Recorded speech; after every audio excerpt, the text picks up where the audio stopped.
Welcome to the Falling Up Podcast.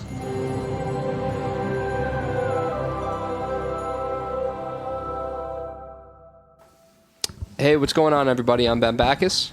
And I'm Kevin Paulin, and welcome to the Falling Up Podcast, where we have conversations about turning obstacles into opportunities.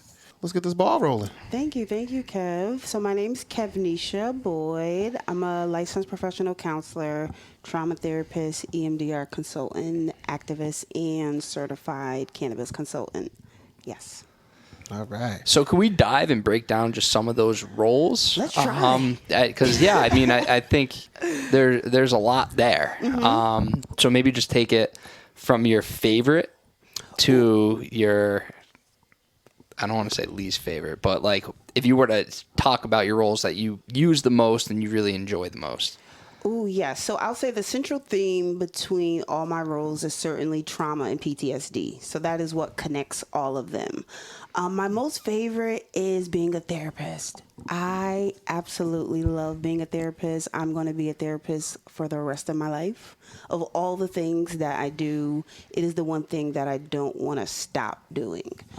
So that's what I'm most passionate about and what I find most pleasure in. I've shifted towards now identifying being an activist as the most important thing that I do. And I mean, because as a therapist, I only have the impact on the one-on-one client, right? And the type of trauma that Black people experience, therapy's not enough. Therapy's not enough. Our issues are so big and they're so heavy and there's so much to be done that I'm a true believer that our healing has to be done through legislation. We can therapy and group and medicate and we can do all of those things until we're all blue in the face and America has no more money. But again, like the real change has to come through the law. So activist is, yes, my most impactful role. The most fun, my most fun role is being a certified cannabis consultant. In terms of like public speaking, I am less anxious about talking about cannabis, and it is something that I feel like I've created my own lane where I get to combine being a trauma therapist, mental health therapist, activist, and then also having this interest in cannabis. So yeah, I have a lot more fun. Because cannabis is fun, and cannabis culture is super relaxed, is super friendly, and I love that. So what was the experience like getting into that? Cannabis? Getting into cannabis, yes. yeah. So it actually came from my own personal experience. So we'll get to it at some point, but I'll loop it in. So I worked in a really toxic work environment. I worked for Department of Corrections for, let's say, 6 years, for about 6 years. And then I developed PTSD in 2017, which is about like midway into my career. And while I did have some childhood trauma, the work environment was like the presenting issue. And so I was already using cannabis for nighttime, but at like a really low dose. So I'm talking about maybe like 3 grams will last me a month. So that little bit, right? And so once I got the PTSD diagnosis, I went to my therapist. Well, first, let me go back. I thought I was going to therapy for like adjustment disorder or something light. So when I had like needed FMLA and then finally like learn what the diagnosis was, I'm like, what? Oh, this is for real. Like, this is for real. Like, I'm a trauma therapist with PTSD. How did I miss this? Right. And then so once I got the diagnosis, I already knew that PTSD is the only mental health condition that qualifies for a medical marijuana certification. So I did like any other cannabis enthusiast does, and I went and got a card. And then my mind was blown because then I was introduced to different consumption forms and like this big pharmacy of cannabis and no education. Like no shade to the doctor who, gave me the certification, but it's like a 10-minute evaluation. Not enough time to talk about this really complex plant being cannabis and the very complex PTSD that I'm treating with the cannabis. So there wasn't a bridge, and then there I was. I'm like, oh, so we need this. So then I started to study the two together, and then I became certified, and Now, that's kind of what I do in my practice, where most of the clients we serve do suffer from PTSD and do therapeutically, I don't like to use the word recreationally, therapeutically use cannabis. And so I get to provide, again, that bridge of, well, here's how you can use it more effectively and safer. So we're not burning our receptors out and building tolerances and just doing things that we don't necessarily need to do. So there's, I see you laughing over there. Because I done burnt out about 2 of them things, I think. I done been burning them receptors. But no, continue, please. So with cannabis being recreational now, what is your feelings on it? And what would you like to see that now that it's here in Connecticut, 2 weeks now, recreational? Yeah, So, January 10th. So not even. not even. Mm-hmm. So now there's been, 7 days since it's been recreational. What's your thoughts on it? How do you feel about it? And where would you like to see it go? That's a really heavy question. I feel like, one, I want to say I think we do a disservice by separating medical and, I'm putting in quotes, recreational. I don't believe cannabis is used for recreational purposes. My belief is that all cannabis use is therapeutic. So when we start to split it, I think it minimizes the therapeutic effect that it does have. Generally speaking, it's an antidepressant, anti-anxiety, motivating, like at the baseline foundation level.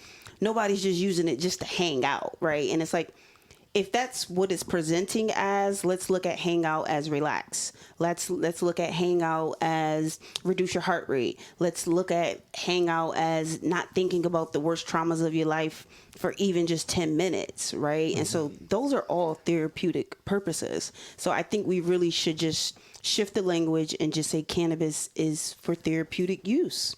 Right? If you have a card or you don't, but regardless of what, we're all using it for some medical purpose.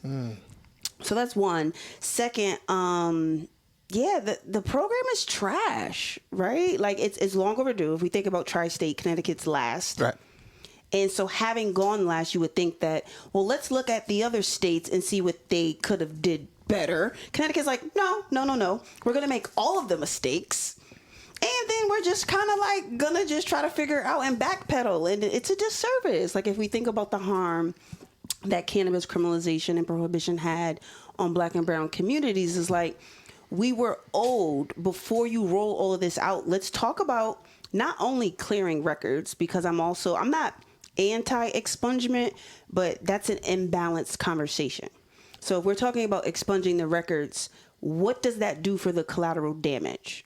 Right. So now we're talking 70% of cannabis convictions are Black and brown people. Right.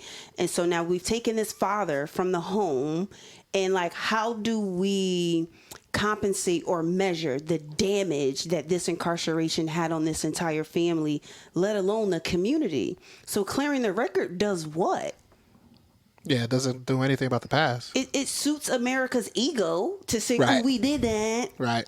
Great. Now what? Right. So what is a next step in that area? We need to advocate and take full control over where the money's going. Because I want to say 2021, America made like $141 billion off of cannabis. Yeah, like we're talking a lot of money. We're talking a lot of money. So a lot of right can be done if this money is reinvested back into the communities where the harm was done. I'm talking rec programs. I'm talking grants, college degrees. Like, we could do some real work. So, yeah, I forgot what the question was. But So to switch it up a little bit, and I think we'll be able to weave in and out, because all of this is connected, and I'm sure a magnificently beautiful way. You mentioned childhood traumas. You mentioned kind of secondary trauma turning into PTSD from your work experience. Fill us in on that story, and just let's walk through your life, because I think to get to where you are, where you're so incredibly passionate about these specific things, it takes a background story, right? I don't think anyone just wakes up and is that passionate about something. So I'm really curious if you can just kind of walk us through what life was like. Life was, it was very split between having a really healthy, structured childhood to having a very painful and abusive childhood.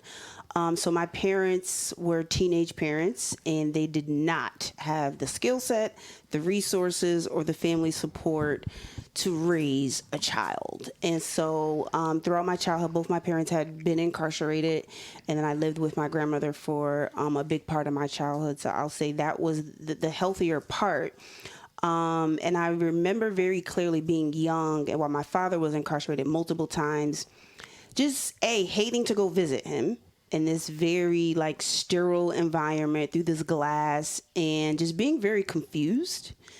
And then again, because he was reincarcerated so much, just asking myself like, well, why is he not getting better? What does that feel like?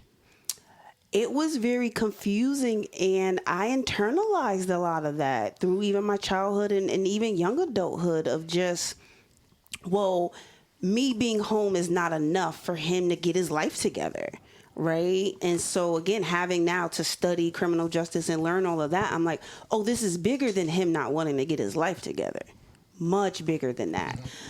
So that is really what drew me to wanting to work with formerly incarcerated people. In addition to just growing up in the hood and incarceration being glorified. Like I go through like some of my high school pictures, and like we had shirts of like free so and so and like rest in peace so and so, and it was like this trending thing. And while like I conformed to that, still feeling like this is wrong. Like this is wrong, and we deserve better as a people.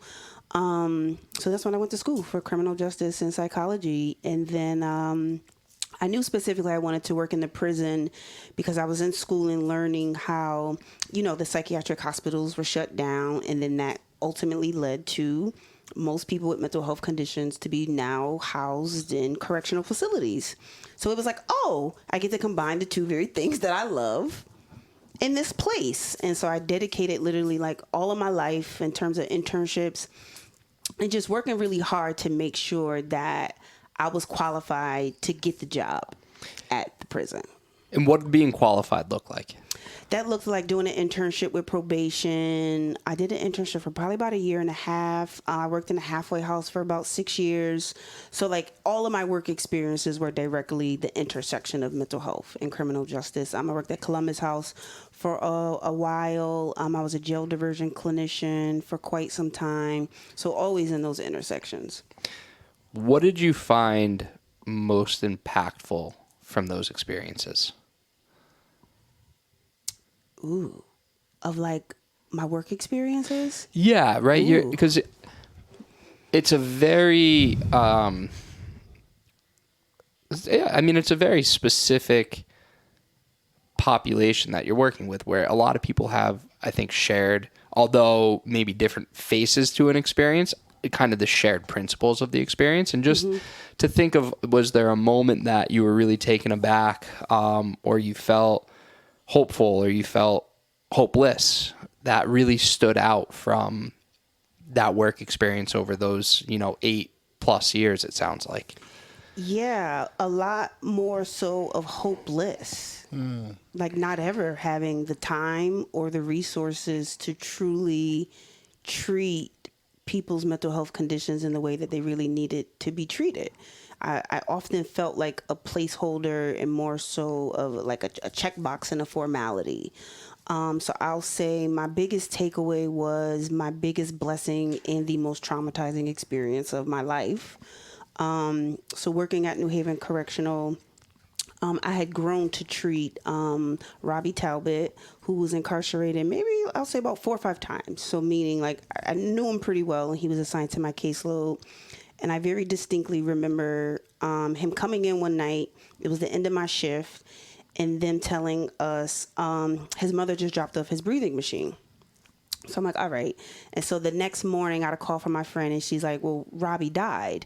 So my initial thought was he had a heart attack, he overdosed on drugs, or some kind of medical condition. I was not prepared, and it's still really difficult for me to even think about in terms of the way that he died.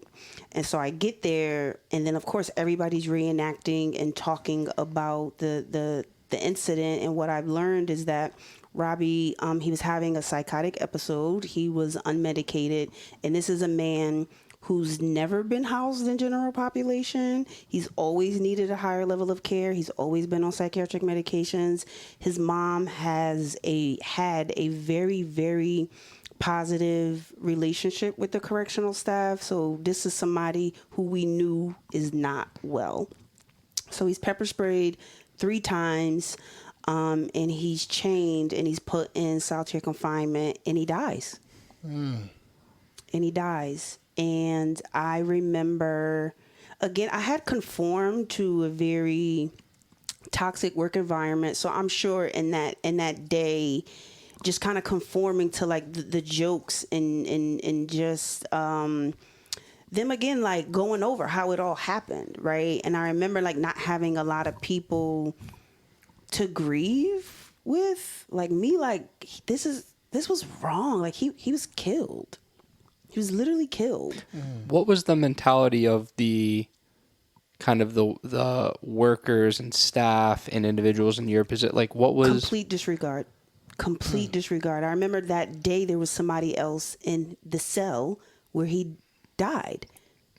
What about from the kind of the mental health clinicians?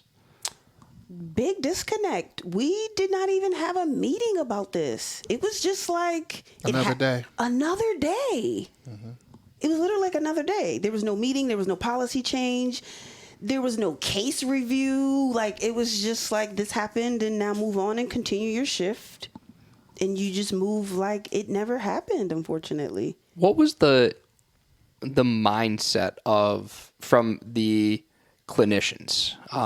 What was the mindset in terms of working with individuals? What was I guess, for lack of better terms, kind of the energy or the common themes or the commonalities was there? So now you've started your own practice, and from that standpoint, I'm sure your goals and your hopes and aspirations are far different than it was working for DOC. Is that? No, I've always wanted a group practice. I'm misphrasing this. No. I appreciate you saying that.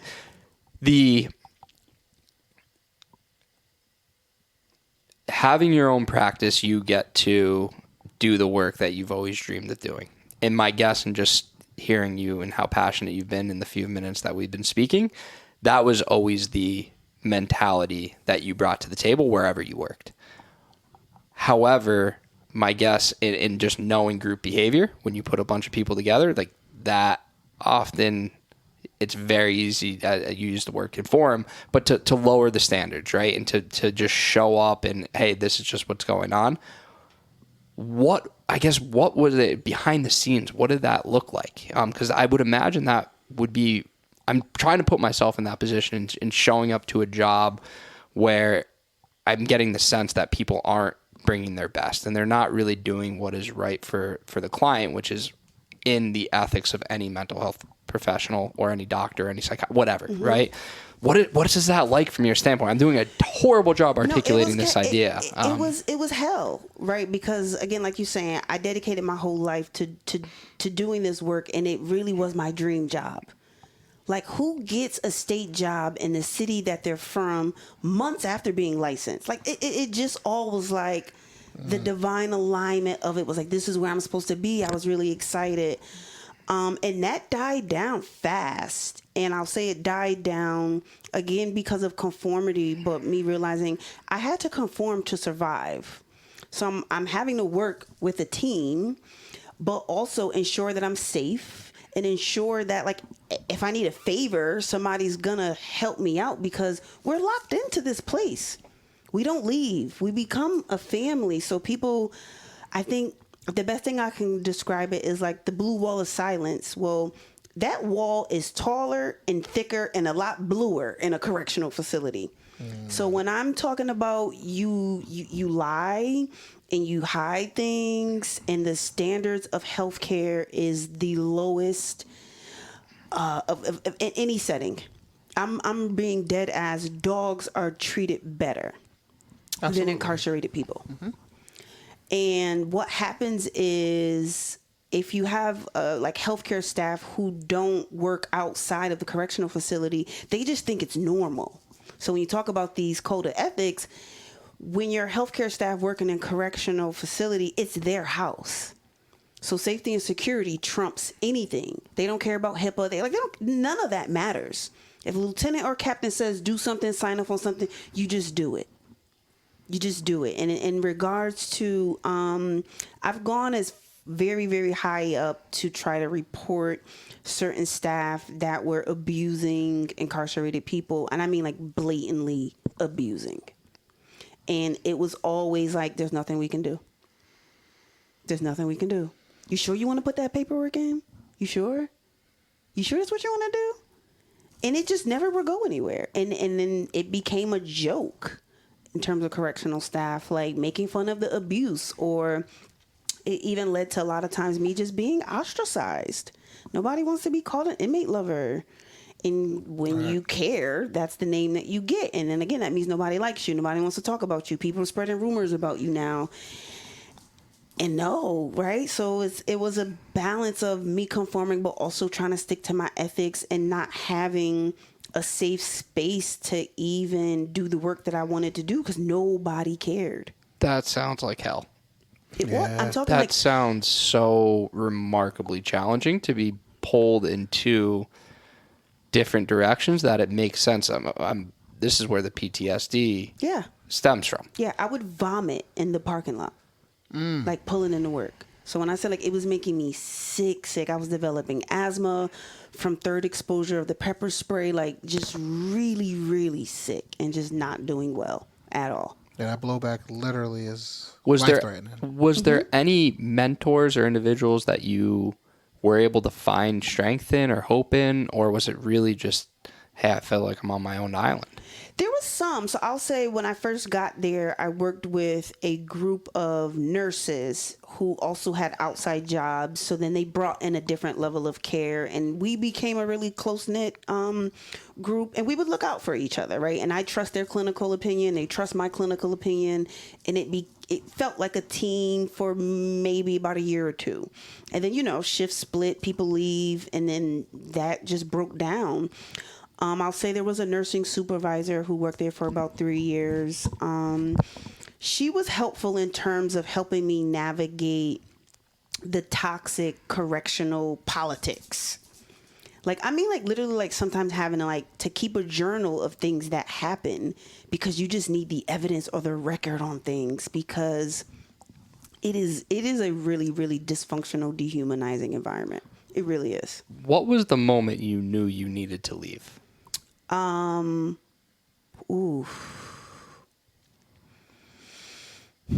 don't know that there necessarily was a moment, but it was Robbie's death where I put the action in place. Like, I just remember going to therapy those couple of days after, and my therapist literally was like, you have to resign. Yeah, that was that. It wasn't like a let's CBT motivational interview in this. It was like, no, you have to resign. And I knew I did. And it was, so yeah, I definitely say Robbie's death was, again, while it being the most traumatizing experience, but it definitely was a blessing for me too. I say that was my biggest falling up moment was that resignation because it led to the private practice and advocating and helping stop solitary, pass the laws. And I understand I have a unique perspective and a unique story to share. And I can't be quiet about it. So. So with the advocating and stop solitary, just that as a whole with advocating, what has that experience been like? Scary yet powerful. Oh my gosh. Like, to really work with a group of people and literally write a bill, draft a bill, go to the Capitol, seek support, public hearing, to go through all of the phases and to see it manifest into a real law is it feels very powerful. Very, very, very powerful. It's all I want to do now, honestly. Really? Yeah. And I will say this because outside of the show, you're a good friend of mine, and my outlook on advocacy and legislative, as you know, in the past, and I'm not afraid to say it, was very bleak and very. I'm not fucking with none of that. And no cap. You know how I'm feeling. I'm not fucking with none of that. No capital. I'm gonna just do the work in the trenches. It is what it is. But I'm very grateful for you being in my life because that did make me look at it. Just even looking at it, because I was even gonna look at it, and I do see the now I see the value of advocacy and I see the value of changing the laws because there's really, like you said in the beginning of this podcast, there's really no other way to make a large impact. Right. You know what I mean? So I appreciate you for that because I was certainly just, I guess, not a believer in the system that has done so much damage. But Well, yeah, and I think culturally too, like the whole don't testify, you don't talk to the police, like you don't engage in that system because it has been harmful. Right. So yeah, I get the conflict for sure. Even when we say like, oh, come testify, people are like, come do what? yeah, yeah, for real. We don't testify. We don't do that. For real. And that was my first time ever testifying was for the Stop Solitary CT bill that time. So, and I'm grateful to have been able to do that. And now look at y'all. Right. You know what I mean?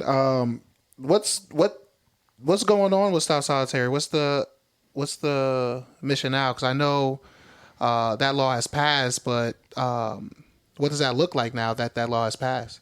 Yeah, now that the law has passed. Can we just take a quick step back and just talk about the law that passed? Because I don't think. Well, let's take even another step back. Let's say, what is Stop Solitary CT? What is that, and what is the law that you passed? Yeah. Stop Solitary CT is a community coalition of formerly incarcerated people, social workers, therapists, everybody. It is probably one of the most diverse groups I've ever worked with. And I think that's what also makes us so powerful. And so the law that we're referencing is better known as the PROTECT Act. I forget the Senate bill number, so I ain't even going to try.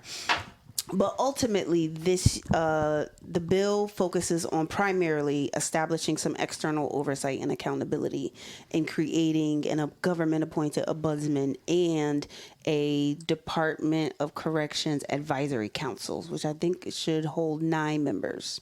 So where we are now is still waiting for the governor to kind of do what he needs to do to establish the council. But this legislative session, our primary focus is going to be on eliminating strip searches. Because that is extremely dehumanizing, and I believe the commissioner goes on record saying that most contraband is brought in by correctional staff. Oh yeah, that's a fact. What's the pro for strip searching? Dehumanizing. But what's the argument for it?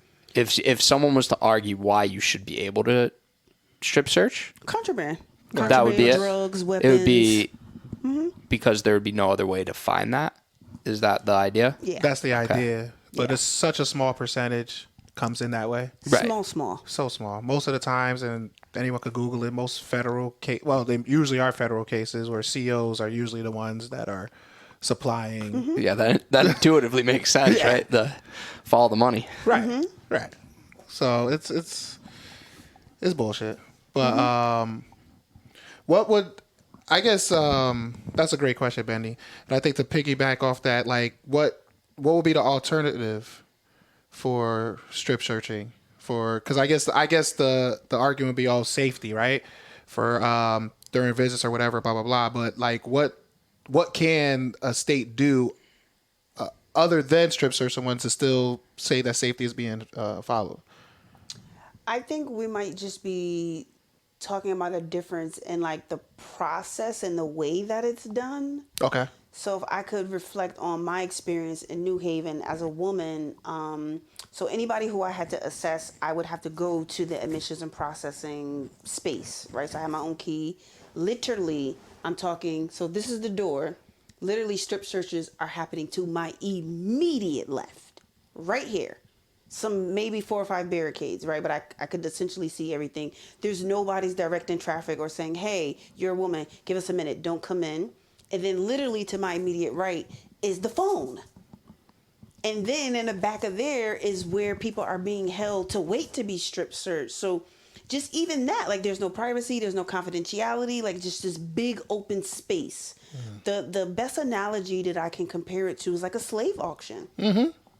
Just like this open space of cough, squat, and just this disregard for humanity. And it's absolute disgusting. So imagine having to go there, see somebody, and then say, oh, I got to see you for a mental health assessment. Ma'am. Right. No. Right. Right. You know what I mean? Yeah. Like you just see my butt crack. Like Yeah. it takes the therapeutic experience, and it certainly doesn't allow mental health staff to be viewed as like safe people or anything, because then we get paired with the correctional staff. Right. You know, it does a disservice. 70% of people incarcerated in Connecticut, based off a study they just did in 2020, ordered by the state, 70% of people have either a history of mental health or a mental health condition. 70. That's wild. Crazy. That's so I'm wild. like, In the judicial system? in Connecticut. Or just So Connecticut's one of the only states where we do both. Yeah, we do jails and the correctional. So the combination of both.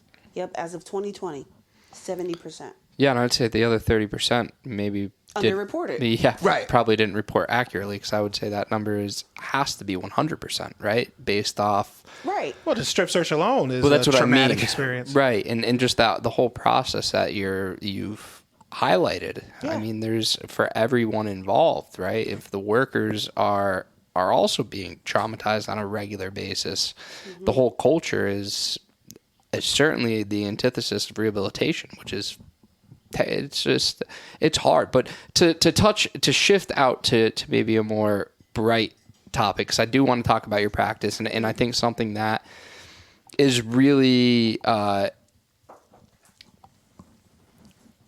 just a massive benefit, right, is you being able to speak openly about your traumatic experiences. And I think that really to be able to have the lived experience coupled with the academic and professional experience makes a unicorn in some sense. And I'd love to hear about what the process was like opening up a practice, and then also the modalities and approaches that you find are most useful in actually helping individuals overcome trauma.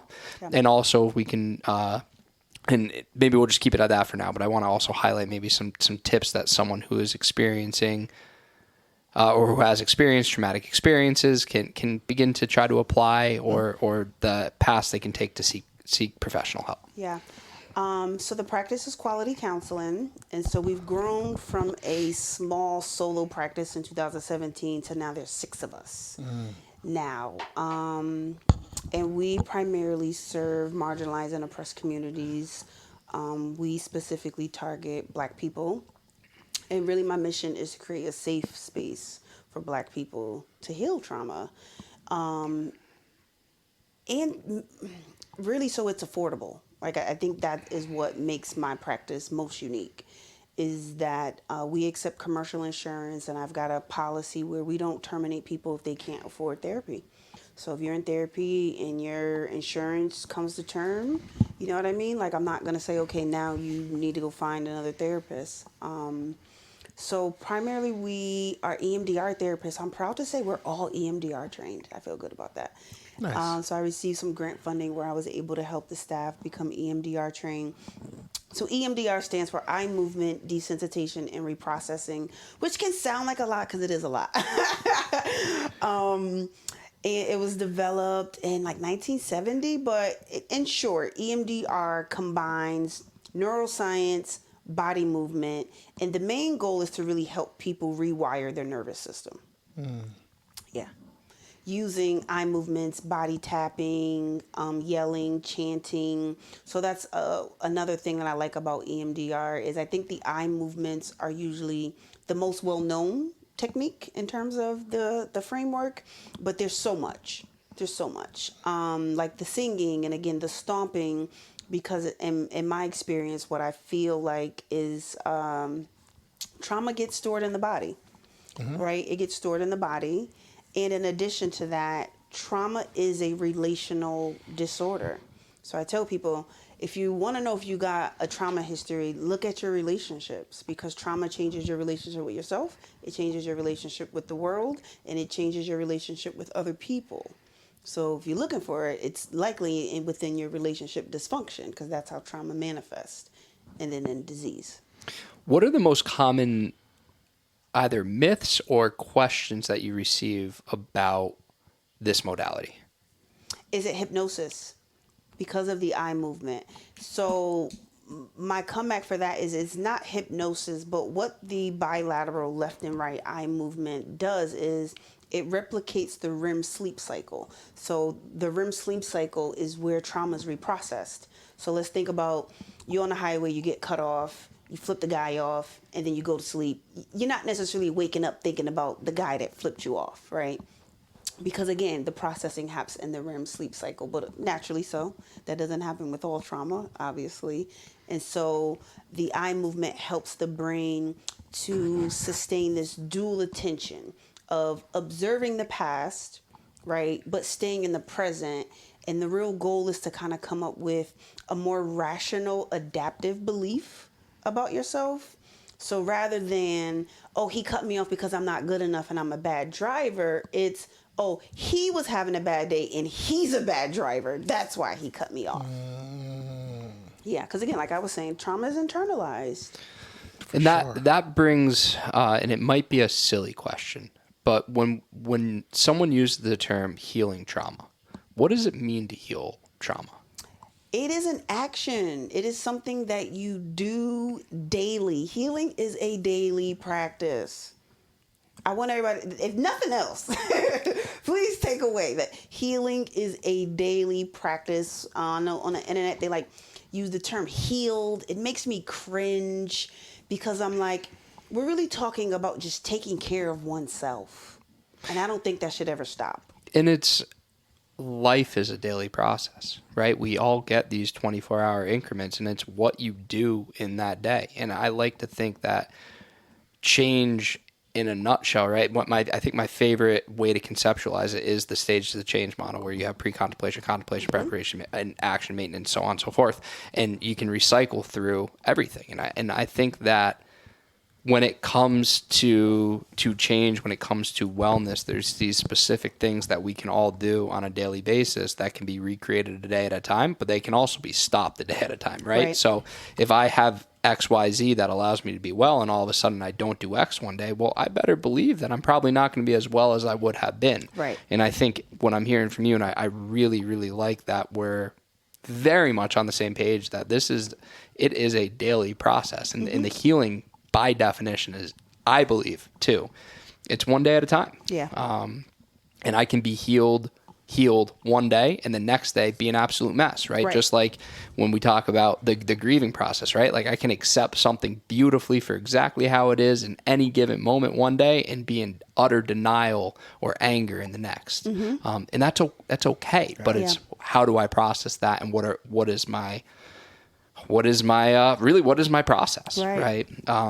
So yeah, I appreciate you bringing that up, because that really resonated with me. You're welcome. Speaking of process, with dealing with trauma, I know one of the hats you didn't mention is yoga instructor. And training. But I know you have a big passion for yoga. I do. So let's talk about that. How's that journey been for you, and how that start? To be honest, me training to be a yoga instructor is one of the most impactful practices. I'm going to even say more important than like my degree, right? Because to me, yoga teaches one how to live, whereas like in school we just learn about the theory, like I don't really care about like Freud and why he thought what he thought, like none of that is helping my client who just witnessed somebody black be murdered on TV. Like that's just not helping. So because I'm a firm believer that the body keeps the score in terms that unprocessed trauma is stored in the body, which then can be manifest into disease and just tension, I'm talking like heart rate, knee pain, back pain, all of those things. People think like, oh, I just have these things. Like, no, you stressed out. You stressed out. So in terms of like healing the body, yoga is, I believe, the best practice for trauma survivors. And we're talking about women and sexual violence. There's a lot that can get stored that I find that yoga not only, first off, let me go back. Yoga is not a physical exercise. Yoga is a mental exercise that uses the body as a tool. And so for that, it incorporates meditation, the stillness, self-compassion, not being judgmental, being mindful, like all of these holistic practices. And you don't need anything to do it. You don't need a Peloton bike. You don't need a gym. You can just do it. Do it 5 minutes before you get in the shower. Like our people need that kind of tangibility, you know? And I found like even the pandemic, when the gym shut down, I was stuck. Like, well, what do I do? Right, yeah.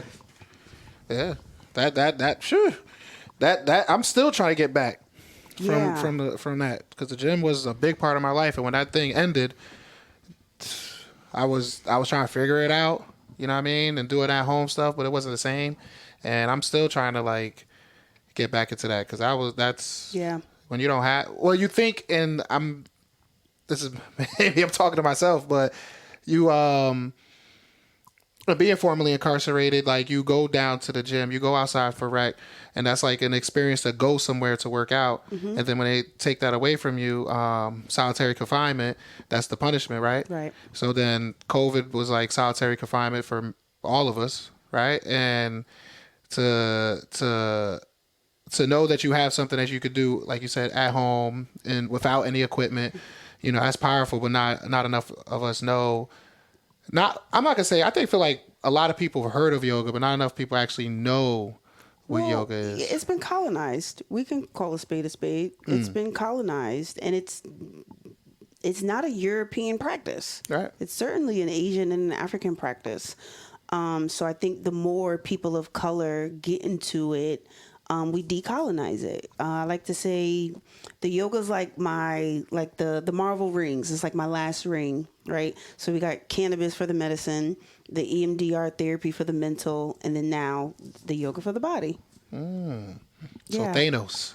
Yeah, because it's mental health is health, right? And we've got to look at the holistic view, because the therapeutic relationship is so sacred, and that like, I'm confident that I know more about my clients than like probably some of their partners or their friends. And I say that to say, if I had like the pathways or the ability to like refer them to everything that they need, I probably could, because I know a lot of what they need. Right. And so it's not just about like balancing your mental health, but just your whole body, because it's all connected. Yeah, it's all connected. There's nothing different.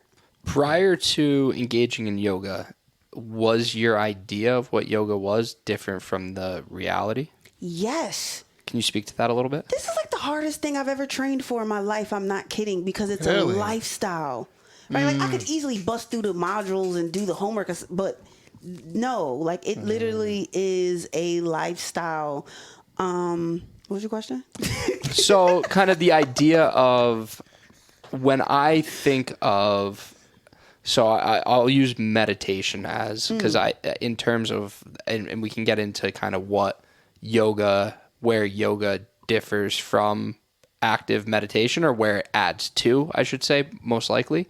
But when I thought of meditation versus what the reality of meditation truly is, it was like these two totally different things. Like I thought I was going to New Haven when really I was going to Boston, right? Like it was just like totally different. And I'm wondering from your standpoint, when you thought like, hey, I'm going to get into yoga, this is what yoga is going to be like, versus now I'm really entrenched in yoga, it's a lifestyle now. Were those two things different? Yeah, so I originally got into it thinking like, oh, I could be flexible and like do cool poses and that whole thing, because it's cool to do and it looks nice, right? And then when I got into it, again, learning a lot of the history behind it was that it's really a mental exercise in terms of removing the limits that we put on ourselves. So I guess I want to think about a baby and how flexible and bendable a baby is. We don't lose that. Like, the only way that we lose it is because we don't move our bodies like that as we grow older. So I say that to say it's really about like the mind limitation in terms of, it's less about can my body do this pose, and it's, is my mind going to allow me to think that I can do it? Because I can do it. I absolutely can do it. Right? But I'm in my head, I'm judging, I'm not breathing, and all of these other things. So I'll definitely say I've grown to love it more as a mental exercise. And again, more like not having judgment, self-compassion, and the ability to be mindful. The ability to be mindful, because America isn't designed for us to be mindful. We have so many distractions. So many distractions. I can't tell you how many people just are uncomfortable with just being still and quiet. That's real. That's real. As a Buddhist, like, we do active chanting, and one of the things that when I first started chanting, my mind just started thinking of, even today, like I'll be thinking about everything else but chanting to the Gohanzen, and someone told me, one of my mentors told me, "Oh, you got monkey brain." You know what I mean? And then when I really reflect back years later thinking about it, it's like, well, society is a big monkey brain. You know what I mean? Like, everywhere, like you said, distractions, everything is going, the phone, you know what I mean? And like taking those breaks, like, it's almost, I know for me, like, well, not now, but there was a time in my life where, like, stepping away felt like I was missing something. You know what I mean? And I think, like, what am I really missing? Well, I'm missing the time that I spent with myself, you know, and that time, I didn't look forward to spending time with myself. And I think that goes back to that self-compassion and that self-love. Like, I didn't have the love that I have for myself now, where I want to see, make sure I'm good. You know what I mean? So, yeah. Well, I think it's also understanding what thoughts are. Meaning, like, if I'm in my head and I think that my thoughts are me, right, and my thoughts are constantly negative and torturous, I'm not going to want to spend time with myself either, right? But when I recognize that I don't have control whatsoever, I'm having a conversation with you right now, I have no idea the next word that's going to come out of my mouth until it comes out of my mouth, right? Like, I don't have control of my thoughts. It's not me. They're these things, and I can observe them, and what I choose to feed is what ultimately becomes my reality, right? And I think that takes, it's intellectually, it can be easy to understand that, but to really be able to feel that and apply that, I just think takes a lot of practice. And I still suck at it 80% of the time, but like 20% of the time, I'm like, oh, wow, I don't have to attach to this absolute craziness and chaos that is in between my ears. right. Yep. That's real. Yeah. And even a step further is, in my experience, a lot of people struggle with knowing the difference between thoughts and feelings. Like, we spend so much time just doing that. And then even now, take it a step further between thoughts, feelings, and your body discomfort. Right? And while they're all connected, they're all very different things and could be really telling you a very different story. Almost always, right? Yeah. Because it's the idea, I think. It's why I've kind of fallen into behavioral therapy and cognitive behavioral therapy, because, I mean, every single feeling you've ever had in your life comes from a thought. Yep, it has to. 98% of the time, you're probably not aware of what that thought is, but that feeling is real as hell, right? That thought might be wildly inaccurate and unfactual by every means, but that feeling, you can't tell me that feeling's not real. And then that actually becomes my reality, right? Yeah. And how do I separate from that? And that's where I think breath is the greatest cheat code and performing enhancing drug that any human being has. And you call me crazy because he doesn't believe me when I'm like, I don't breathe out my mouth. Everything is nose breathing. But it allows me to have a shot to consciously breathe, because that gives me a shot to have some sort of emotional regulation and flexibility. Yes, because then you're able to notice your body, because I tell people it's backwards. Like, we notice the feeling first, but to be honest, you get the body discomfort first. So it goes body, thought, then feeling. But we miss those other two, and we just go to the feeling. So we ignore the body?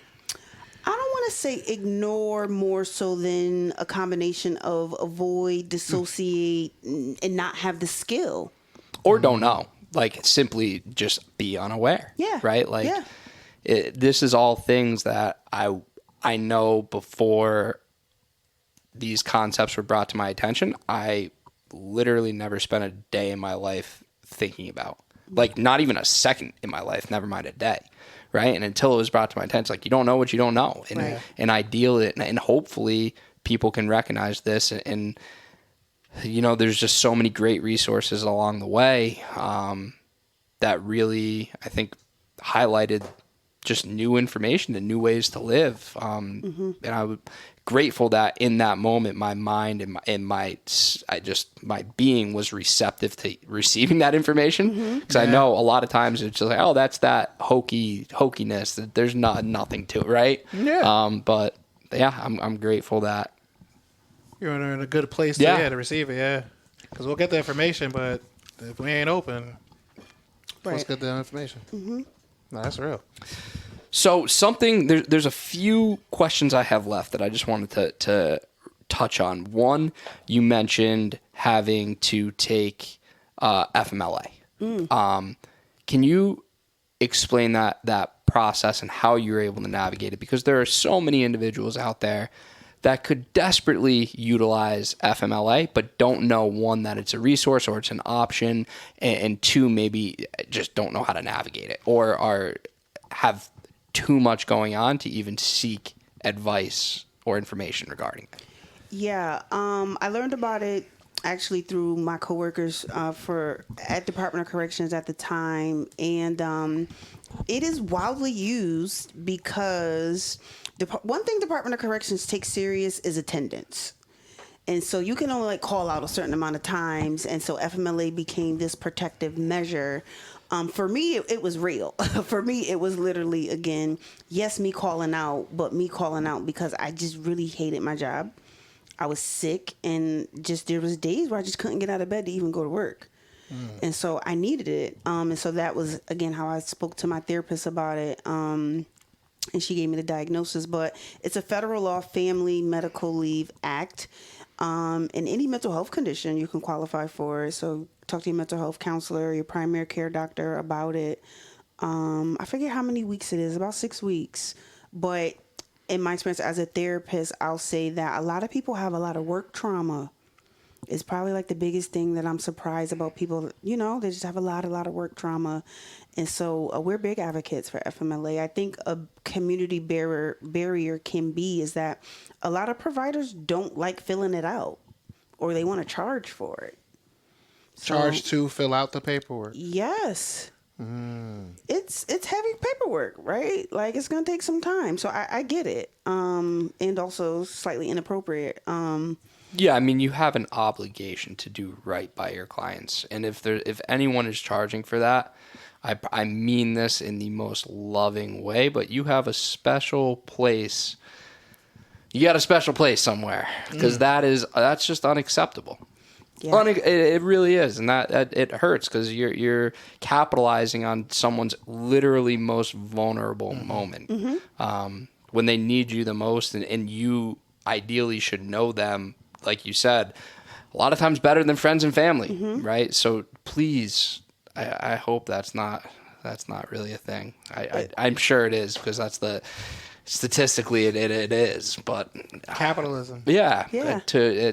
I mean, I don't know if that. I think that's. I don't know if I would call that necessarily straight capitalism as much. We have this argument capitalizing. about capitalism. So We I do. just like to throw that out there that I feel like I don't like capitalism, you know, and Understandable. one of the and I think that's for one of the reasons, because though it may be legal, don't mean it's right, you know. Well, that's not legal. That's not legal. Definitely not. Well, I think within your own practice, you can make your own policies. That and I would. I'm sure that breaks some sort of ethical guideline. Almost certain. I don't think it does, Ben. No? No. I would love to deep dive into that, and Because I think hope about someone it. who's listening to this. Right, like, so I see a client, she says, I need his paperwork. While I'm providing the therapeutic service during the session, how am I compensated for my time for the paperwork that I do after? That's going to take me 45 minutes. Yeah, and potentially save someone's life.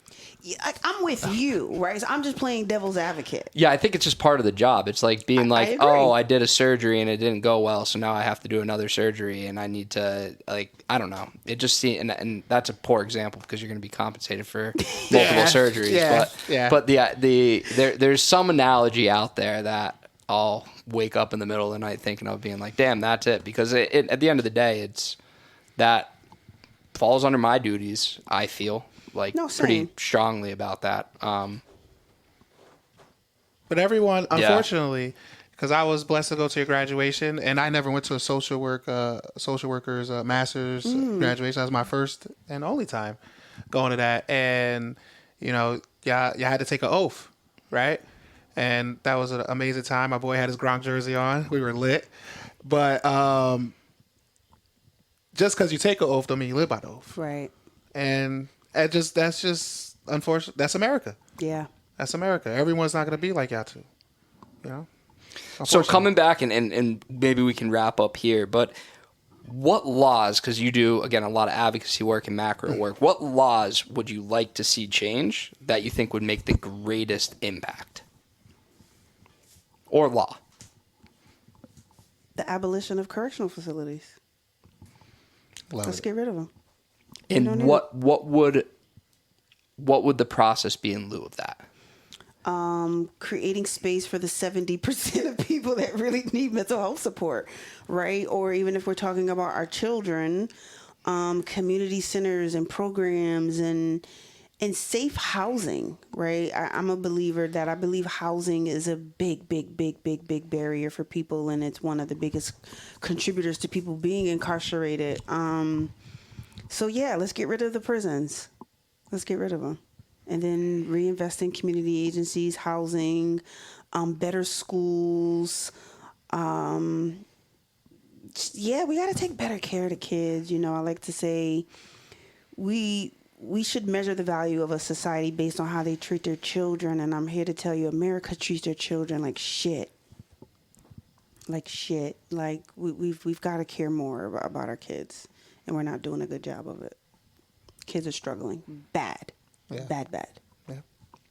Yeah, and it unfortunately sounds like it's going to get quite worse before it gets better. And yeah, I certainly think it was just interesting. I spent a good amount of time working in the school system, and something I really enjoy doing is I go to every faculty member, whether it's administrators or teachers, guidance counselors, and ask them, what is the purpose of school? And to see how much that answer varied was frightening. Some could repeat the mission statement, but everyone had a different idea, and I just think that's so telling, right? Yeah. Like, school is this pillar of community, and I look at it as you ought to learn to become this autonomous, self-sufficient being that can think and socialize and all these different components. Yet there's no social emotional development in schools. Right. Everything is placed on academics. Everything is placed on a test score. And you don't, are we creating well-rounded human beings? No. Right. When the last time you had to solve for X? Yeah. Never. Right. Yeah. And we did that for 5 years? Yeah. Like, it was crazy. Right. Say it again. When's the last time you had to solve for X? Well, it's 2 years ago, but and that's because I was in school. And with you, it will be a little more. I think there's sometimes that it can be different, just given your daily role.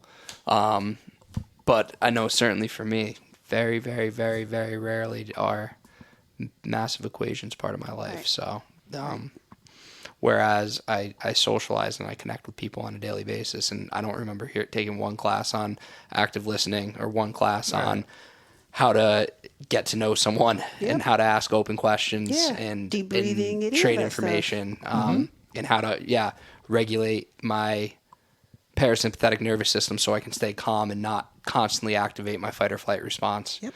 How to not have an utter panic attack when I perceive something as danger. Right. So I'm with you on that. I think revamping the educational system would be massive. Unfortunately, it is remarkably archaic, and I'm normally an optimist in almost every area of life except for some of the macro areas. I'm a pessimist, and I think that's what has driven me to the individual work Yeah. more than anything, because it allows, I just feel like I can be of some level of service. Yeah, we need both. I tell people we need both. There's so much that we need that there's room for everybody to do a little bit of something. Mm-hmm. We need both. Yeah. Yeah. I don't think one is more important than the other. I really don't. We need both. Well, I thoroughly enjoyed this conversation. Are we missing, do we miss anything? Well, let the people know how they could get in contact with you for all the services that you provide. Sure. And, yeah.